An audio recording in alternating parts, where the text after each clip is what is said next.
Barang siapa yang berwudu lalu ia menyempurnakan wudunya, maka keluarlah dosa-dosanya sehingga keluar dari bawah kuku-kukunya. Ketika air mengalir jatuh dari bawah kuku kita, dosa kita, kesalahan kita, maksiat kita yang kecil-kecil itu ikut rontok terbawa oleh air wudu.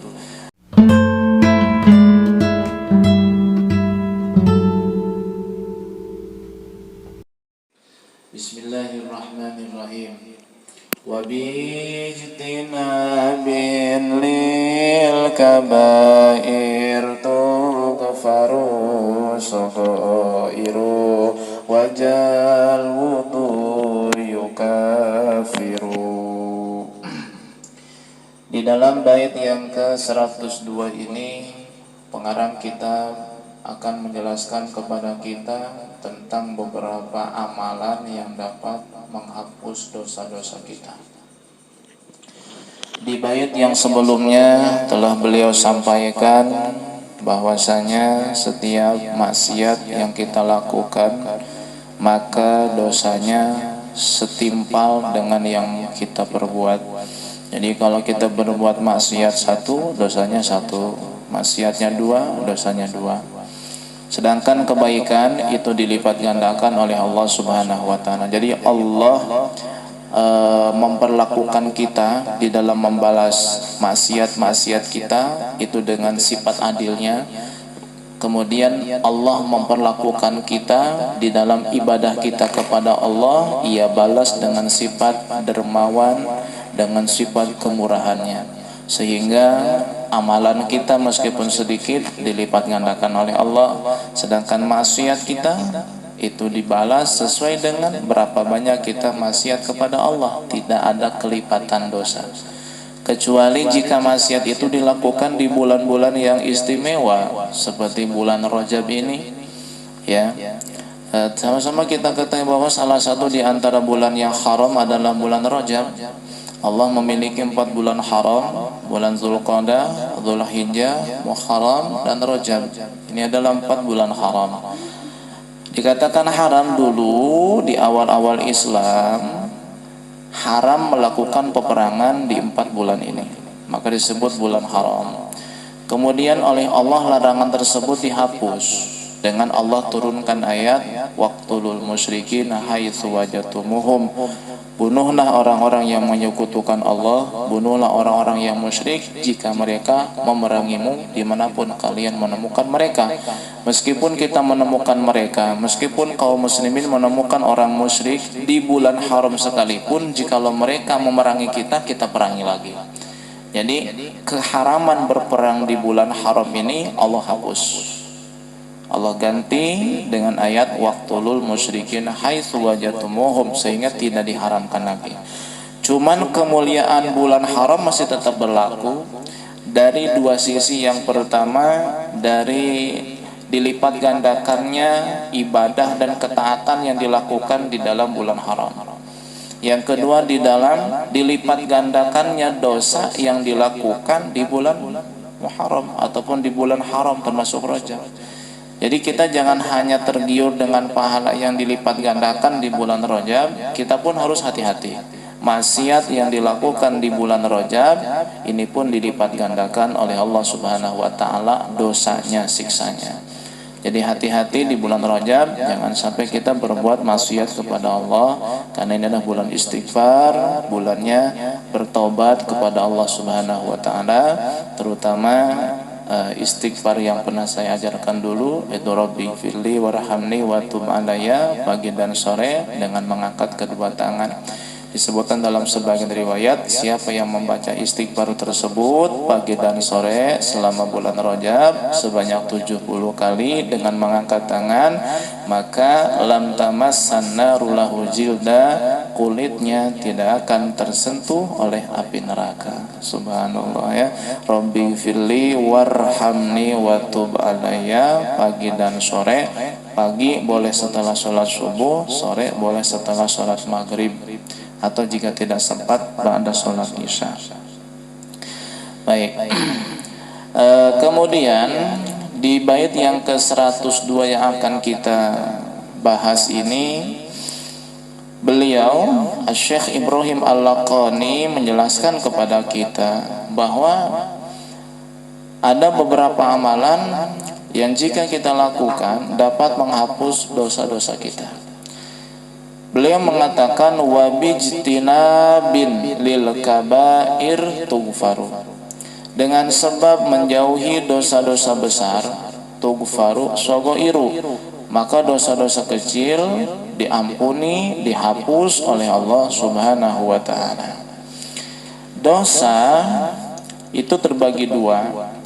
Jika melihat dari sudut pandang siksa ataupun balasan yang Allah akan berikan kepada pelakunya. Yang pertama adalah dosa kecil yang disebut saghirah atau jamaknya adalah sagoir. Yang kedua kabirah atau yang disebut dengan kabair dengan kata jamaknya. Sagoir atau saghirah adalah dosa kecil. Adapun kabirah atau kabair adalah dosa besar. Para ulama berbeda pendapat di dalam mendefinisikan apa itu dosa kecil, apa itu dosa besar.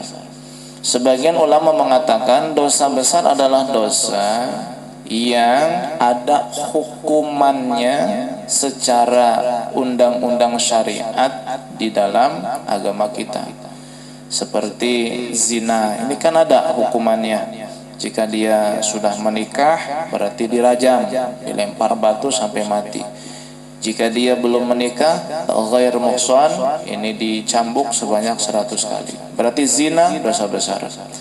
Kemudian mabuk, ada hukumannya, dicambuk sebanyak 80 kali. Berarti mabuk adalah dosa besar. Kemudian mencuri ada hukumannya. Jika sesuai dengan ketentuan dan mencukupi syarat, maka potong tangan. Berarti mencuri termasuk dosa besar.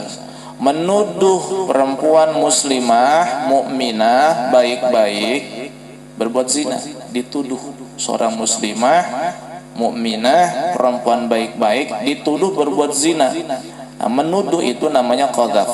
Menuduh perempuan baik-baik berbuat zina namanya qadzaf. Ini pun ada hukumannya di dalam syariat. Berarti itu hukumnya adalah dosa besar. Jadi setiap dosa yang ada hukumannya tertera di dalam undang-undang syariat berarti itu dosa besar. Kalau tidak ada hukumannya berarti dosa kecil. Ya, kayak misalnya berbohong, ya itu kan tidak ada hukumannya yang jelas. Apakah dicambuk atau dirajam atau dikisos, berarti dosa kecil. Dan masih banyak lagi dosa yang lainnya. Namun sebagian ulama ada juga yang mendefinisikan bahwa dosa besar itu adalah dosa yang terdapat ancaman Allah terhadap pelakunya. Seperti riba. Ya, pelaku riba secara hukum undang-undang syariat tidak ada. Apakah dicambuk, apakah dipenjara, apakah yaitu dikisos atau dirajam, tidak ada. Ya. Tapi dosa riba ini ada ancaman dari Allah bagi pelakunya. Sebagaimana Allah Subhanahu wa taala berfirman, "Fa in lam ta'falu fa'dzanu biharbin minallahi wa rasulih." Jika kalian tidak meninggalkan riba, maka Allah mengumumkan perang terhadap kalian. Rasul mengumumkan perang terhadap kalian. Jadi kayak nantangin Allah orang yang tidak meninggalkan riba setelah ada ultimatum dari Allah tinggalkan riba. Tapi nggak ditinggalin, berarti nantang perang sama Allah Subhanahu wa taala. Nah, ini riba dosa besar. Kenapa? Ada ancaman berat dari Allah kepada para pelakunya. Termasuk bohong juga sama. Ya, kalau kita larikan kepada definisi yang pertama, bohong kan tidak ada hukumannya, berarti dosa kecil. Tapi kalau dengan definisi yang kedua, bohong itu ada ancaman yang berat dari Allah. Apa kata Allah? Fala'natullahi 'alal kadzibin. Laknat Allah atas orang-orang yang berdosa, yang berdusta, yang berbohong. Berarti orang yang berbohong mendapat ancaman laknat Allah. Berarti besar itu dosanya. Ya, jangan dikira kecil. Termasuk namimah, mengadu domba, itu dosa besar. Karena banyak ancaman Allah terhadap orang yang melakukan adu domba ataupun namimah. Termasuk gibah juga sama. Kan hukumannya emang nggak ada. Orang yang menggibah hukumannya apa? Nggak ada kan? Ya, secara undang-undang syariat, tapi ancamannya berat dari Allah Subhanahu wa taala. Maka gibah termasuk dosa besar. Nah, dengan kita menjauhi dosa besar, ya, sengaja kita tidak berbuat gibah, jadi kita menjauhi dosa besar. Kita menjauhi zina, kita menjauhi mencuri, menjauhi berbohong, menjauhi menuduh seorang muslimah berbuat zina, menjauhi mengadu domba, menjauhi ghibah, menjauhi mencuri, menjauhi minuman keras. Kita menjauh dari hal itu, maka dengan cara kita menjauh daripada perbuatan-perbuatan dosa besar, maka cara yang demikian itu dapat menghapus dosa-dosa kecil yang pernah kita lakukan. Dan menjauh di sini ada dua kemungkinan. Kemungkinan yang pertama, ijtanabaha falam yaktafi aslan, sama sekali belum pernah melakukan. Dia menjaga dirinya, kehormatannya, memelihara agama, sampai-sampai dia nggak pernah tuh berbuat dosa besar, nggak pernah zina, nggak pernah mencuri, nggak pernah mabuk, nggak pernah misalnya berdusta, nggak pernah durhaka sama orang tua, sama sekali nggak pernah. Ini pun termasuk kategori orang yang menjauh dari dosa besar. Ada juga orang yang sudah pernah melakukan dosa besar, lalu dia bertobat. Ini pun termasuk kategori orang yang menjauh dari dosa besar. Tuh, mungkin sedikit ya orang yang sama sekali belum pernah melakukan dosa besar, sedikit ya. Apalagi riba, waduh kayaknya banyak semuanya riba ya. Mulai dari banyaklah kalau ceritain mah ya, nggak usah ceritain. Rumah segala macam lah. Berarti kan pernah tuh melakukan riba. Nah, apakah kita bisa termasuk orang yang menjauhi dari perbuatan dosa besar? Bisa. Dengan cara apa? Bertobat kepada Allah Subhanahu wa taala. Taba minha ba'da fi'liha, menyesal, bertekad tidak akan mengulanginya lagi dan berhenti dari melakukan hal tersebut, maka insya Allah kita termasuk orang yang bijtina binil kabairi tughfaru shogairu, menjauhi dosa besar yang konsekuensinya akan mendapat ampunan Allah dari dosa-dosa kecil. Begitu. Hal ini berlandaskan firman Allah Subhanahu wa taala di dalam surat An-Nisa ayat 31. Allah berfirman, "Tajtanibu kaba'ira ma tunhauna anhu nukaffir ankum sayyi'atikum wallahu alam bimuradi." Jika kamu menjauhi dosa-dosa besar yang telah dilarang oleh Allah kepadamu, maka kami, kata Allah, akan menghapus kesalahan-kesalahan. Sayyi'atikum oleh ulama tafsir dimaknai ayat saghair, dosa-dosa kecil. Berarti kalau kita terjemahkan, jika kamu menjauhi larangan-larangan Allah berupa dosa-dosa besar, maka Allah akan menghapus dosa-dosa kecil yang pernah kamu lakukan. Jadi nggak mesti dengan istighfar, nggak mesti kita dengan segala macam ibadah-ibadah yang lain. Dengan kita menjauh saja dari dosa besar, dosa kecil otomatis dihapus oleh Allah Subhanahu wa taala. Nabi sallallahu alaihi wasallam bersabda, demi menguatkan ayat tersebut di dalam hadis ya yang telah diriwayatkan oleh Imam An-Nasai dan Imam Hakim serta Imam Ibnu Hibban.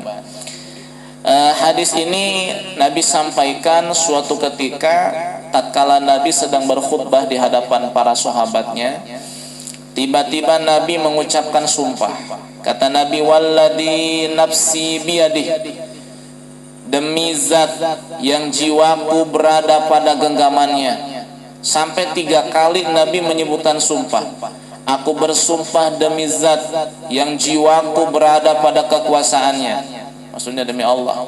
Setelah Nabi menyampaikan dan mengucapkan sumpahnya sebanyak 3 kali, Nabi kemudian menundukkan kepala. Para sahabat pun kemudian semuanya menundukkan kepala, tidak berani menatap Nabi sallallahu alaihi wasallam. Lalu Nabi menangis dan seluruh sahabat pun menangis pada kala itu. Mereka nggak tahu Nabi ini bersumpah apa yang akan disampaikan oleh Nabi sampai Nabi bersumpah. Kan orang itu kalau bersumpah berarti ada yang ingin disampaikan. Hal yang penting, hal yang besar akan disampaikan. Makanya diawali dengan sumpah. Sahabat bingung. Ini Nabi mengatakan sumpah, apa yang akan Nabi sampaikan kepada kita? Semuanya pada menangis pada kala itu. Lalu tiba-tiba Nabi rafa'a ra'sahu wa fi wajhihil busra. Nabi mengangkat kepalanya, kemudian terlihat senyum, ya, terlihat senyum yang lebar di bibir Nabi Shallallahu Alaihi Wasallam, yang membuat para sahabat senang pada kala itu. Sampai Abu Hurairah mengatakan, wa kana ahabba ilaina min khumrina. Senyumnya Nabi lebih kami cintai daripada kami memiliki kendaraan termewah di muka bumi ini. Masya Allah, lihat senyumnya Nabi. Lalu Nabi menyampaikan sebuah hadis, nih hadisnya. Ma min nabdin yusalli salawatil khamsa wa yasumu ramadana wa yukhriju zakata wa yajtanibul kaba'ira sab'a illa futihat lahu abwabul jannati summa qila lahu udkhul bisalamin. Tidak ada seorang hamba yang melakukan salat 5 waktu, melaksanakan puasa Ramadan, mengeluarkan zakat fitrah dan menjauhi 7 dosa besar yang merusak, melainkan Allah akan membukakan untuknya 7 pintu-pintu surga atau 8 pintu-pintu surga. Kemudian dikatakan kepada hamba itu, masuklah dengan sejahtera. Masya Allah. Salat 5 waktu, puasa Ramadan, zakat fitrah atau zakat harta, jauhi dosa-dosa besar, maka Allah akan bukakan pintu-pintu surga untuk kita. Lalu kata Allah, masuklah dengan selamat, dengan sejahtera. Makanya Nabi senang. Masya Allah, ya. Jadi kita komitmen dalam diri kita, ya, kita harus punya prinsip, hindari, jauhi semampu kita dosa-dosa besar, insya Allah. Nah, dosa besar itu ada yang Nabi sebutkan secara langsung, ada yang tidak. Di antara dosa besar yang Nabi sebut secara langsung adalah sebagaimana disebut di dalam hadis Bukhari dan Muslim. Disebutkan dari sahabat Abi Hurairah radhiyallahu anhu, Nabi bersabda, ijtanibus sab'al mubiqat. Qalu ya Rasulullah wa ma hunna? Qala asyirku billah was-sihru wa qatlun nafsil lati haramallahu illa bil haqqi wa aklu riba wa aklu malil yatim wa tawali yawmaz zahfi wa qatful musanatil ghafilatil mu'minat. Kata Nabi sallallahu alaihi wasallam, jauhilah 7 dosa besar, jauhilah 7 maksiat yang dapat menimbulkan kerusakan. Para sahabat bertanya, apa 7 dosa itu ya Rasul? Kata Rasul, yang pertama menyekutukan Allah, yang kedua sihir, teluh, santet, guna-guna, pelet, apalagi, dan lain sebagainya. Membunuh jiwa yang telah diharamkan oleh Allah Subhanahu wa taala untuk dibunuh tanpa hak. Memakan riba, memakan harta yatim, lari tunggang langgang kabur dari medan pertempuran, dan menuduh zina seorang perempuan muslimah mukminah yang baik-baik. Inilah 7 dosa besar yang merusak, yang menghancurkan, baik menghancurkan dunia ataupun akhirat, lebih-lebih agama seorang mukmin, seorang muslim. Jauh, ya, menyekutukan Allah, termasuk pesugihan, menyekutukan Allah Subhanahu wa taala, ya. Apalagi mempercayai sesuatu bisa mendatangkan manfaat dan madarat sebagaimana Allah Subhanahu wa taala, syirik, ya. Menyembah kepada Allah dan menyembah kepada juga selain Allah, syirik. sihir, membunuh manusia yang diharamkan dibunuh oleh Allah Subhanahu wa taala kecuali tanpa hak, kecuali dengan hak ya. Kalau dengan hak enggak apa-apa. Seperti apa? Qisas kan itu dengan hak ya. Seorang membunuh kemudian disidang ditetapkan oleh pengadilan harus dibunuh lagi, itu qisas. Di algojo yang membunuh, yang mengeksekusi itu tidak berdosa karena dengan hak dia membunuhnya. Ini membunuh tanpa hak ya. Makan riba, Masya Allah, makan riba, ya Allah, naudzubillah min dzalik. Sekarang zaman tidak ada satupun orang yang tidak kebagian riba. Meskipun dia menghindar, tetap asapnya mah sampai. Tetap asapnya mah sampai. Oh kiai katanya dia anti riba. Ya dia kan pegang uang juga. Kadang uang dapat ngasih orang, ternyata orang itu main riba, kebagian juga asapnya. Ini zaman subhanallah, sesuai dengan yang telah disabdakan oleh Nabi bahwa akan tiba suatu masa tidak ada seorang pun yang terbebas daripada riba. Kata sahabat, ya Rasul, semuanya enggak bebas dari riba. Kata Rasul, sekalipun dia tidak makan riba, dia kebagian asapnya, dia kebagian uapnya, kebagian baunya. Dan begitulah zaman sekarang. Semua kita ampuni segala dosa kita oleh Allah Subhanahu wa taala. Allah terima taubat kita terutama di bulan Rajab ini. Wa ja'al wudu yukaffiru. Telah datang sebuah riwayat, sebuah hadis, beberapa riwayat, beberapa hadis bahwa wudu pun bisa menghapus dosa kecil. Jadi dengan kita meninggalkan dosa besar, Allah hapus dosa-dosa kecil kita. Ternyata ada lagi tuh hal-hal yang dapat menghapus dosa kecil. Di antaranya adalah berwudu. Masya Allah. Telah datang sebuah hadis dari Nabi Sallallahu Alaihi Wasallam yang bersabda, as-salawatul khamsu wal jumu'atu ila jumu'ati wa ramadhanu ila ramadhana mukaffiratun lima bainahunna idajtunibatil kabair. Salat 5 waktu, salat Jumat hingga datang Jumat lagi, Ramadan hingga datang Ramadan lagi, maka itu semua dapat menghapus dosa-dosa di antara keduanya jika dosa-dosa besar ditinggalkan. Nabi pernah menyampaikan kepada sahabat, ala adullukum ala ma yamhullahu bihil khataya wa yarfa'u bihi darajat, atau wa yarfa'u bihi darajat. Maukah kamu aku tunjukkan sebuah amalan yang dapat menghapus dosa kecil dan mengangkat derajat? Kata para sahabat, iya ya Rasulullah. Kata Rasul, isbagul wudu'i 'alal makari, sempurnakan wudu dalam keadaan sulit. Ketika musim panas, musim dingin, kan orang pengen cepet-cepet wudunya, jangan cepet-cepet, sempurnakan wudu. Wa kasratul khuta ilal masajid, banyak langkah menuju masjid. Wantidharu sholati ila sholah, menunggu sholat setelah sholat. Yang demikian itu adalah ribat. Ribat itu adalah berdiam diri di benteng perbatasan, menjaga umat Islam dari serangan kaum musyrikin, kafirin, atau musuh-musuh yang ingin menyerang Islam. Artinya apa? Hal yang demikian tadi dapat menghapus dosa kecil dan mengangkat derajat kita di hadapan Allah Subhanahu wa taala, yaitu dengan cara menyempurnakan wudu. Ya.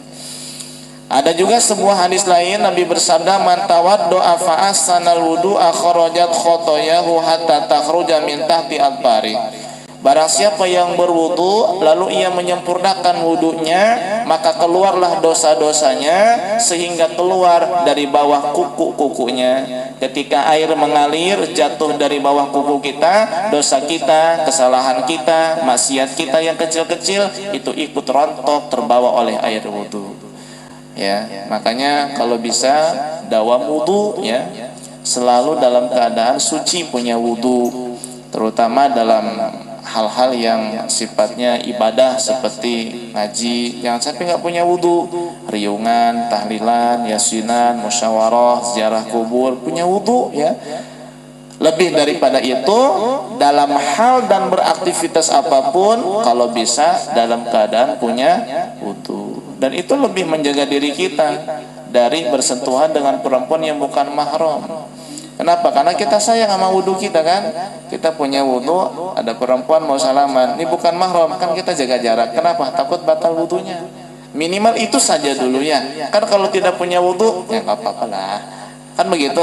Padahal kan tetap haram. Cuman kan kalau kita punya wudu, ya minimal kita sayang sama wudu kita, takut batal. Gitu. Disebutkan lagi dalam hadis yang lain, Nabi Shallallahu Alaihi Wasallam bersabda, Inna minaz zunubi zunuban la yukaffiruha shaumun wala sholatun wala jihadun wa inna ma yukaffiruha sa'yu 'alal iyal. Sesungguhnya ada sebagian dosa yang tidak bisa diampuni dengan cara kita puasa ataupun sholat ataupun jihad sekalipun. Hanya bisa diampuni dosa tersebut dengan cara kita bekerja mencari nafkah untuk keluarga. Maksudnya apa? Ini adalah sebuah bantahan telak bagi orang yang mungkin memahami hal semacam ini. Kalau memang dengan cara kita berwudu dosa kecil kita diampuni oleh Allah, dengan cara kita menghindar dari dosa besar, dosa kecil juga diampuni, berarti faedahnya sholat apa? Faedahnya puasa apa? Bukankah itu mengampuni dosa juga? Kan udah habis dosanya tuh dengan cara kita wudu. Udah habis dosa dengan cara kita menghindar dari dosa yang besar. Lah terus ampunan apa yang Allah berikan sedangkan kita udah nggak punya dosa kecil? Karena kita sudah sering berwudu, kemudian menghindar, menjauh dari dosa-dosa besar. Terutama nih keutamaan puasa Rajab ya. Ada riwayat yang meskipun tidak sahih tapi boleh diamalkan ya. Karena riwayat yang dhaif pun boleh diamalkan dalam keutamaan amal, salah satunya siapa orang yang puasa tanggal 1 bulan Rajab, Allah ampuni dosanya 3 tahun. Jika puasa di tanggal kedua, Allah ampuni dosanya 2 tahun. Jika puasa di tanggal ketiga, Allah ampuni dosanya 1 tahun. Lah, dosa yang mana lagi yang diampuni? Kan kita udah sering wudu. Kan kita udah menghindar dari dosa besar. Kita menghindar dari zina, menghindar dari mencuri, menghindar daripada minum-minuman keras. Kan dengan yang melakukan itu dosa kecil diampuni oleh Allah. Kemudian kita puasa Rajab, dosa apa lagi yang diampuni? Nah, ini jawaban dalam hadis yang tadi. Jadi ada dosa-dosa yang kadang nggak diampuni oleh Allah dengan melaksanakan sholat, nggak diampuni dengan melaksanakan puasa, nggak diampuni dengan melaksanakan jihad, dengan wudhu nggak diampuni juga. Ternyata itu dosa diampuni oleh Allah dengan cara kita bekerja mencari nafkah untuk anak istri. Berarti urusan dosa mana yang diampuni oleh Allah itu haknya Allah Subhanahu wa ta'ala. Kita nggak tahu. Cuman ya ibaratnya dosa itu adalah penyakit, sedangkan ibadah dan amal soleh adalah obat. Kan yang namanya penyakit tidak bisa dikasih obat yang sama. Penyakit A, B, C, dan D nggak mungkin obatnya juga sama, kan beda-beda. Dan satu obat kadang ada yang bisa dipakai buat berbagai macam penyakit, kadang-kadang nggak bisa, ya apa enggak? Kalau sakit gigi obatnya apa? Panadol, ya, benar nggak?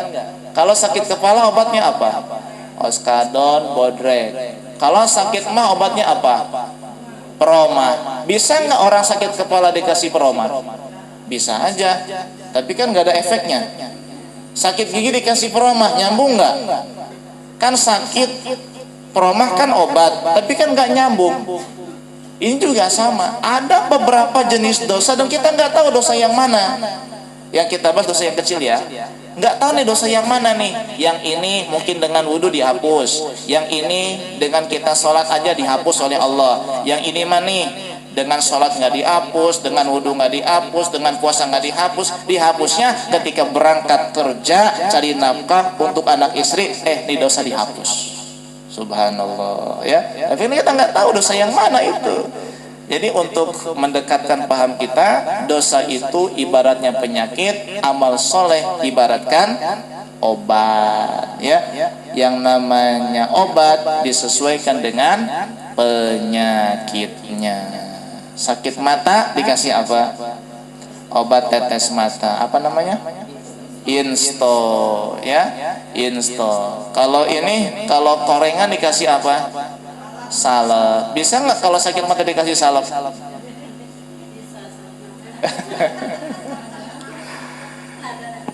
Begitu ya. Nah, itu berkaitan dengan hal-hal atau amalan-amalan yang dapat menghapus dosa-dosa kecil. Masih ada sedikit, nanti kita akan sampaikan insyaallah di kajian berikutnya. Sedikit tapi sangat penting sekali ini, insyaallah nanti kajian berikutnya insyaallah. Kita lanjut kajian yang kedua.